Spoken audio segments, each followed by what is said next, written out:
The land was dry that summer, dust rising like smoke as the wind pushed across the open Texas plains. Daniel Grayson stepped down from his truck, boots pressing into the soil of the ranch he'd just bought, 300 acres of broken fences, dying grass, and memories that weren't his. For years, this place had belonged to another man, one who'd raised cattle and children here. Now, it was Daniel's turn to start over. He wasn't a young man anymore, 38, worn from years of working other men's land. His hands were calloused, his face marked by sun and sorrow. This ranch was more than a purchase, it was his second chance. He'd lost a lot: his parents, his wife, and the child they never got to hold. The silence of those years had settled deep inside him, and now, standing in that silence again, he could almost hear it whisper, "Start again." The main barn was half collapsed, the paint on the house peeled by time. But Daniel didn't see ruin. He saw what could be fixed. He rolled up his sleeves and got to work. "Spread it open," he muttered to himself, prying the old barn doors wide with a crowbar. They screeched in protest, but he forced them open, dust bursting into the light like ghosts escaping. Inside were tools, old hay, and the faint smell of a life once lived. As the sun began to set, he worked harder, with the kind of stubborn force that came from a man who had nothing left to lose. Sweat rolled down his neck, but a small, steady fire burned in his chest. That night, while eating by the porch steps, he noticed movement at the edge of the fence: a young boy, no older than 10, with dirt-streaked cheeks and fear in his eyes. The kid looked hungry, clutching a torn backpack.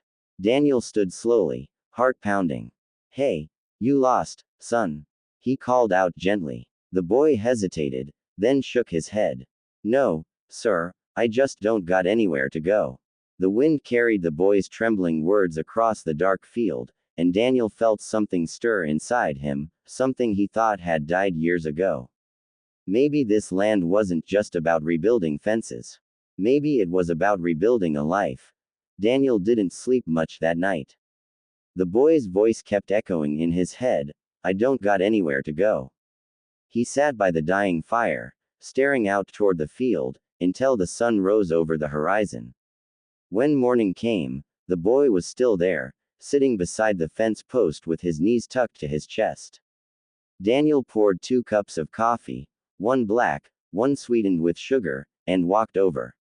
"Name's Daniel," he said quietly. "You got one." The boy looked up, eyes guarded but hopeful. "Eli," he answered. "Well, Eli," Daniel said, handing him the warm cup, "you look like you could use a meal. There's eggs inside. You can stay long enough to eat, and maybe longer, if you're willing to help me fix this place up." That morning, Eli followed Daniel into the kitchen, eyes wide at the smell of frying bacon. He ate like someone who hadn't had breakfast in days. Between bites, Daniel learned the boy's story: a runaway from a nearby town, no family left to claim him, no home to return to. For the first time in years, Daniel felt purpose again. The silence that used to crush him now felt alive, filled with the small sounds of Eli sweeping the porch, laughing when the rooster chased him, asking endless questions about the horses. Days turned into weeks. Together they rebuilt the barn, mended fences, and planted new grass. Every nail hammered into place seemed to mend a little more of Daniel's heart.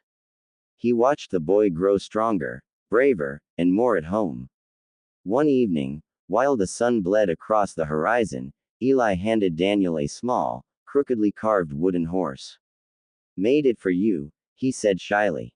"For being kinda like my dad." Daniel froze. The simple word hit him harder than any storm could. He looked at the boy, this lost, stubborn, hopeful kid, and felt tears burn behind his eyes. He knelt, rough hands on Eli's shoulders.